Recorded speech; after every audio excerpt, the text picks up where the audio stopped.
Welcome once again to your update from the city of New Hope, and the mayor is joining us once again, Kathi Hemken. Welcome, Mayor. How are you today? Hi, Dave. Looking forward to the 1st of December. Yes, it is coming, and your tree is very beautiful in the background there. So you've been busy over Thanksgiving. I have.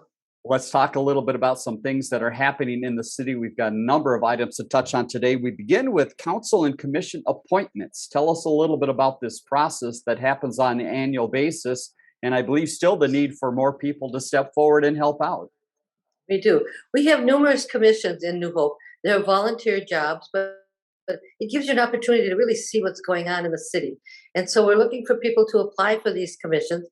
They can do that by calling that number on your screen, or they can go on the city's website and get an application. Don't have to have a lot of experience. You just have to have a willingness to show up at the meetings and have some fun with them. And there's that number, 763-531-5117, or again, New Hope's website, newhopemn.gov. You can find out more there.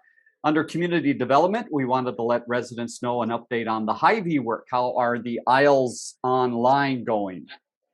Well, they're going fine. There's lots of big equipment over there. Yes. They've got the canopy up, but of course there's a lot of groundwork that has to be done yet. So they're telling me another couple of weeks they should be able to be open.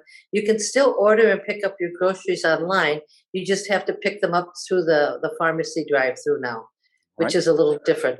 But it'll be open soon, so keep looking for it. Very good. Let's go to the airport. A little talk about the Airport Zoning Board. First of all, what is this and how is New Hope involved? Well, whenever they change the layout of the runways, and they're doing that at the Crystal Airport, they invite all the neighboring cities, a couple people to represent them to come in, and they're part of this zoning of the airport, around the airport, just to make sure that all the cities are aware of where the planes are going to be coming in, what direction, where the noise is going to be. So we're just part of that. You'll be seeing more and hearing more about what's going on and how that ordinance is going to change. But I just want people to realize that it is happening, and we're well aware of that. Also in community development, we wanted to update residents on the business use certificate of occupancy. Talk about an ordinance change here. We've talked a little bit about this. Remind us what this is and why it's going to be important. Well, it has an acronym that comes out to look like BUCCO, which sounds like a strange word, but it's actually the certificate of occupancy for businesses. Before this, a business or a property owner could apply for the business license. And now we're changing the ordinance so only the property owner is required to apply for that business license. And that's because we want to make sure that the property owner knows the business that is running in his property. Now, the business owner can still apply for a business license if they want, but the property owner, that's an if they want. The property owner is a must, that they must apply for that. So it's just a little change that we made in that. It gives the city a better idea of what kind of businesses are being run in what kind of buildings. More information about that on the city's website. To scattered site housing we go. Let's go to Rhode Island. How is progress coming on that property? Well, we finally decided we could buy it, and we're going to, all the paperwork that goes with that. We can avoid a realtor when we do it in-house. And, we have our attorney do the papers and get that all. So we're going to buy that and probably tear it down and then sell the lot to a builder, and they'll put up a house there. And speaking of a house up, the Habitat House continues to see great progress on 47th. How is that one coming along? That one's done. The closing is going to be the 22nd of December. So they've got a family designated that's going to move in there. I just want to tell people a little bit about a Habitat House. And that is Habitat for Humanity vets their people very well. The ones that are buying the house, they need to have a job. They need to be able to afford that house. They have to do some volunteer work either on their house or on another house, just so they get an idea of how to maintain a house. It's really heartwarming to see some of these families. They're almost always first-time homeowners. So it's really exciting and heartwarming to watch them do that. So there's going to be a closing just before Christmas, and how special is that? That is indeed. Business networking group, as we head into December, they've got another meeting coming up. What is the topic and where will this be held? I understand a little bit of change here. Well, that's the 1st of December, and it's going to be held at City Hall. It will be hosted by Kathy Pedersen from Opus Music Academy. Opus Music isn't a very large place. It's right off of 36th in Hillsborough. And so they need a bigger space to have that. And of course, City Hall is the people's palace, if you will. So they're able to use that. So that's where the meeting will be, 8:30 in the morning. If you've never been to a business networking meeting, you really should try to be to one because they're just very informative of what's going on. And the different businesses get to spout out a little bit about how wonderful their businesses are. So it's always kind of a fun meeting to be at. Yeah, great event. You mentioned that's at City Hall, and let's talk about City Hall and a little change out in front with some landscaping. Tell us about what has changed and why this was necessary. Well, when we first built first of all, the design of City Hall and all the landscaping around it, we had thought we would put in some bigger decorated rocks in front of City Hall. Well, things have changed since then. It never dawned on us that maybe somebody would use one of those big rocks as a propellant. And so we really thought it would be wise to remove those rocks and put in wood chips. And so we've done that not only in front of City Hall, but in all of the parking areas around the parking lot and over by the pool. Okay. Now, that's the bad news. The good news is we're able to reuse those rocks. They're going over to the golf course, and they'll be lining the ponds over there. They were going to get some rocks to align those ponds. So these rocks will be shipped over there, and we'll be using them for that. We're almost done with the project. So the rocks will be at the golf course very shortly if they're not there already. Well, hopefully those new rocks will help keep my golf ball out of the ponds when I play the course. So we'll see if that helps. Actually, Dave, it's kind of fun because if you hit a rock, it bounces high up in the air, and who knows if it's going to land back on the fairway or it's going to land in the pond. That's so right. We've had some pretty fun balls bouncing around, wondering where they're going to land. So you bet. Adds a little excitement to the game if there's not enough excitement already. Yes, Let's talk about Park and Rec, and we'll talk about the golf course a little more in a second. But first of all, great opportunity for the holidays. Tell us a little bit about gift certificates and Park and Rec. How do those go together? Well, I was reading through the InMotion, and I found on one of the pages that you could get a gift certificate. And I thought, well, now, wouldn't that be a great idea for a grandparent or a parent to give the child a gift certificate to a program that's in the InMotion? And if you didn't keep your InMotion magazine, or if you want one, you can always pick another one up at City Hall. And that would be a wonderful little stocking stuffer. Yeah. You could also consider like a season pass for the pool to be a stocking stuffer, or put it in a little box and wrap it. But what a great way to get a gift that the kids will be able to pick out themselves, actually, because they'll pick out the program that they want to go to. Yeah. I'd rather have that than a pair of socks. Yeah, that's a neat idea. And it maybe could go the opposite way too. The youngsters can get something for the seniors for things like the community tripsters. Tell us a little bit about their recent trip. They had some fun. They did. They went to the Chanhassen to see the Music Man, and that was just jolly fun. That's just one of the many things that are in that InMotion. So there's things for little kids. There's babysitting clinics. There's things for seniors. There's things for parents and child, or child and parent. There's hockey stuff, and just everything you ever wanted to know that's fun to do in New Hope is in that book. Yeah, lots of opportunities. Next thing, we're thinking way ahead here into next summer and talk about concerts out in the park and some of those activities. And a letter, I understand, just recently went out for businesses and community members. What are you asking for? How can people help out? Well, it costs money to show the movies in the park. You can't just go to a video store and get a movie and put it in. You have to actually pay for that. And those movies are like $200 to $300 to show. We've had really good turnout at the movies and at the music concerts. The music depends on how many musicians are there. Usually it's a little bit more, $400 to $500, $600, $700. But we're sending these letters out to businesses and groups, wondering if they would like to either sponsor part of a performance or the whole performance. And they should be getting that letter soon if they haven't gotten it already.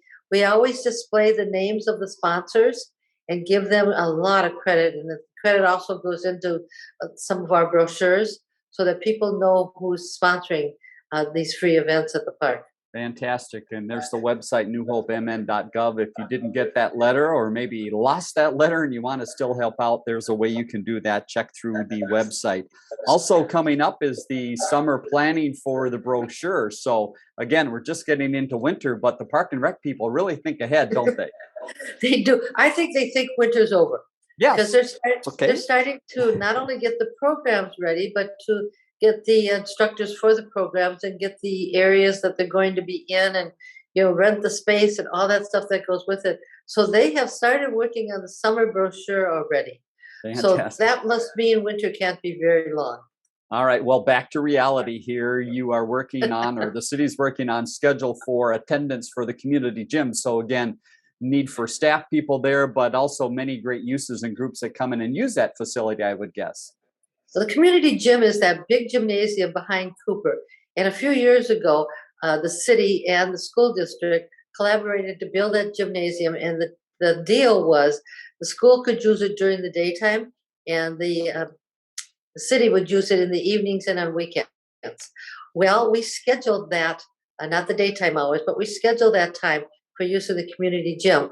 Well, when someone's using the community gym, we need an attendant. Mhm. So we have some people that have applied, and now they're working on the schedules to coordinate the attendance schedule with the event schedule and get that all.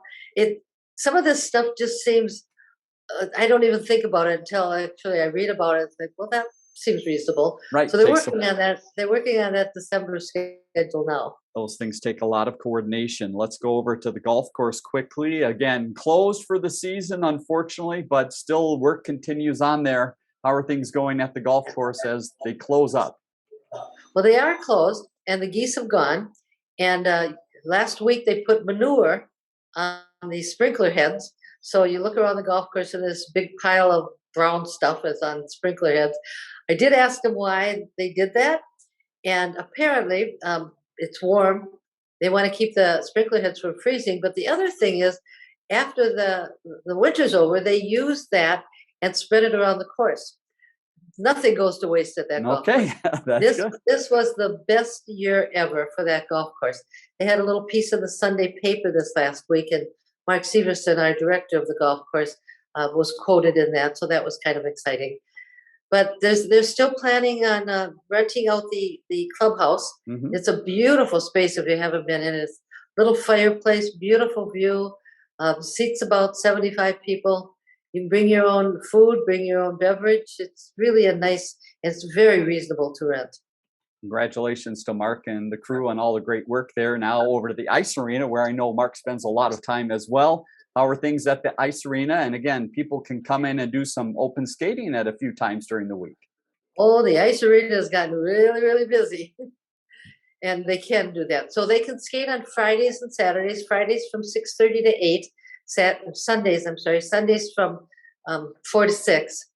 And all the other time is getting filled up with youth hockey and the adult hockey leagues and skate lessons and just all kinds of stuff. The high schools are playing. So if you don't have anything to do, show up at the ice arena and you'll find something to do. An announcement you want to pass along of something that had become a tradition for a lot of people to see the holiday train. Unfortunately, once again, this year, I understand, not coming to New Hope or to other cities for the in-person stops. Is that correct? That's correct. This is their second year. I think because of COVID, they just didn't want a lot of people, and they're just being careful. So once again, they're not going to be able to stop in New Hope or other cities. We're hoping that next year they'll be able to stop, because it was a big hit a few years ago when it came here, and I'd like to have it come back again. Let's update residents on a few other publications within the city, the In Touch and In the Pipeline. Tell us when we can see those and what's changing for one of those. Well, the In Touch is something that they would put out with the water bills. I believe it was the In Touch. Or is that In the Pipeline?